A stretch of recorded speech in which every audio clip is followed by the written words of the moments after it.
पिछले क्लास में हमने समझा सर रीसेट वोल्ट के बारे में और वीसीसी के बारे में। आज हम समझेंगे सर स्विच सप्लाई। अब बहुत से लोग सोचेंगे कि स्विच सप्लाई वो छोटा चीज़ है। नहीं सर, अगर स्विच सप्लाई खराब हो गया ना तरीके से तो बढ़िया बढ़िया टेक्नीशियन का पसीना निकाल देता है रिपेयर करने में, तो इसे हल्के मत लीजिएगा, ठीक है।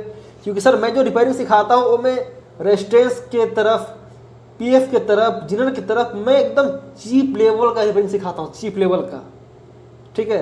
ऐसा नहीं है कि मैं ऐसी खोल दो, इसको खोल दो, ये खोल दो, नहीं सर। मैं आपको resistance to resistance, zener to zener, transistor to transistor एकदम एक एक बारीकी को ध्यान में रखते हुए सिखाता हूँ ताकि आपसे बेहतर कोई रिपेयर ना कर पाए। तो दोस्तों वीडियो में आगे बढ़ने से पहले आपको मैं याद करा दूँ वीडियो का part number 1 supply VCC pin number 20। देखिए सर 15, 16, 17, 18, 19, 20 5 वोल्ट आ रहा है सर। अब इसी 5 वोल्ट को उठा लिया गया है एक रेजिस्टेंस के माध्यम से, ठीक है। अब रेजिस्टेंस का वैल्यू क्या है सर, 10K है और इसका लोकेशन होगा R25। तो मैं दिखा दूँ सर आपको, यहाँ देखिए, यहाँ R25 लिखा हुआ है, ठीक है।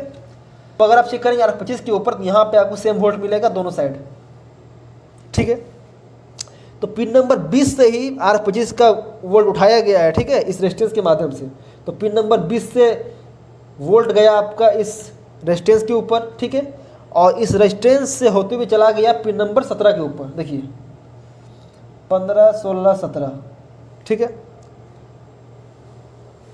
और इसी का एक प्रिंट कनेक्ट है सर यहाँ से, यहाँ पे आपका लगता है जैक स्विच का, ठीक है। अब होता क्या है कि पिन नंबर 17 से डायरेक्ट यहाँ पे आ गया 5 वोल्ट, ठीक है।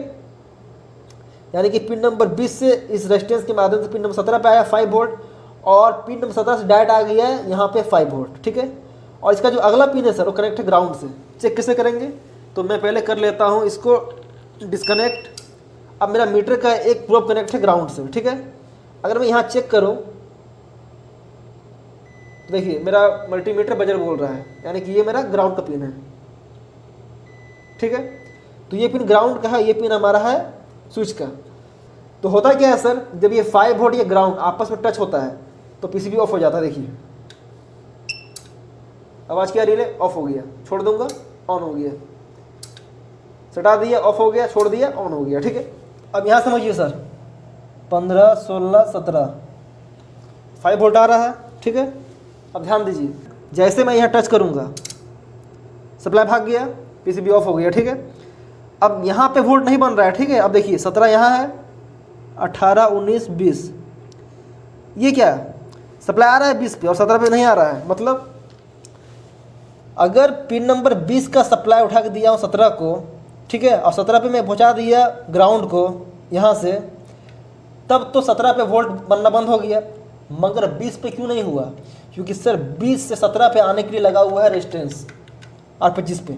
अगर ये रेजिस्टेंस नहीं लगा होता ना तो होता क्या, जैसे ग्राउंड का कनेक्टिविटी बनता है आपका 5 वोल्ट से पॉजिटिव सप्लाई से, वैसे पीसीबी में प्रिंट कवर जाता, पीसीबी खराब हो जाता, पीसीबी आपका उड़ जाता, मेरे से खराब हो जाता। बट ये रेजिस्टेंस जो है इसने बचा लिया मेरे सी को। यानी जब आप सप्लाई ऑफ करेंगे स्विच का ना सर, तो वीसीसी सप्लाई रहेगा, ठीक है। ओनली ऑफ होगा सप्लाई स्विच का, यानी कि पिन नंबर 20 पे, पिन नंबर 1 पे 5 वोल्ट रहेगा, बस पिन नंबर 17 पे 5 वोल्ट ऑफ होगा। Clear sir. तो यहाँ से काम करता है हमारा स्विच। अब रुकिए, ख़त्म नहीं हुआ क्लास। कई बार क्या होता है ना सर कि आपका पिन नंबर 1 पे सप्लाई बनेगा, पिन नंबर 20 पे बनेगा, मगर 17 पे नहीं बनेगा। देखिए 17 पे चेक करें या यहाँ चेक करें, एक ही बात है, ठीक है। तो होता क्या है, आप चेंज करते हो मैंने फिर भी नहीं बन रहा है, आप स्विच का जैक निकाल देते हो फिर भी नहीं काम कर रहा है। तो हो क्या रहा है सर, तो होता ऐसा है कि आपका इस वाले पिन पे परमानेंट ग्राउंड घुस जाता है।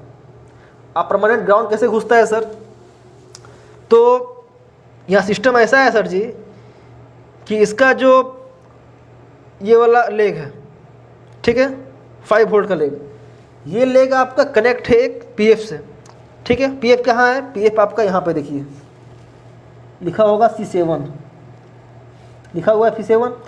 अगर चेक करेंगे तो एक पिन पे कुछ नहीं बताएगा क्योंकि ये ग्राउंड है, अगला पिन पे बताएगा 5 वोल्ट, ठीक है। तो ये जो 5 वोल्ट यहाँ बन रहा है सर सीधा यहाँ से आ रहा है, ठीक है। यहाँ से जो 5 वोल्ट आ रहा है वो आ रहा है सीधा पीएफ पे, ठीक है। और पीएफ का अगला टैंक कनेक्ट है ग्राउंड से। अब होता है क्या सर, अगर पीएफ शॉर्ट हो जाएगा ना तो ये आपस में बना लेता है कंटिन्यूटी, इसका दोनों पेड़ आपस में एक हो जाता है। जब एक हो जाएगा तो ग्राउंड घुस जाएगा आपका यहाँ पे, और जब यहाँ से ग्राउंड यहाँ घुसेगा सर, ठीक है, तो ये दबा देगा 5 वोल्ट को, 5 वोल्ट यहाँ दब गया तो 5 वोल्ट यहाँ दब गया, और यहाँ दब गया तो दब गया पिन नंबर 17 पे भी, ठीक है। तो अगर ये पीएफ खराब हो जाएगा तो आप कुछ भी कर लीजिए, आपका पसीना उतार देगा पीसीबी रिपेयर करने में। क्लियर है सर? अब बताइए, इतना डीपली कभी समझ में आया था?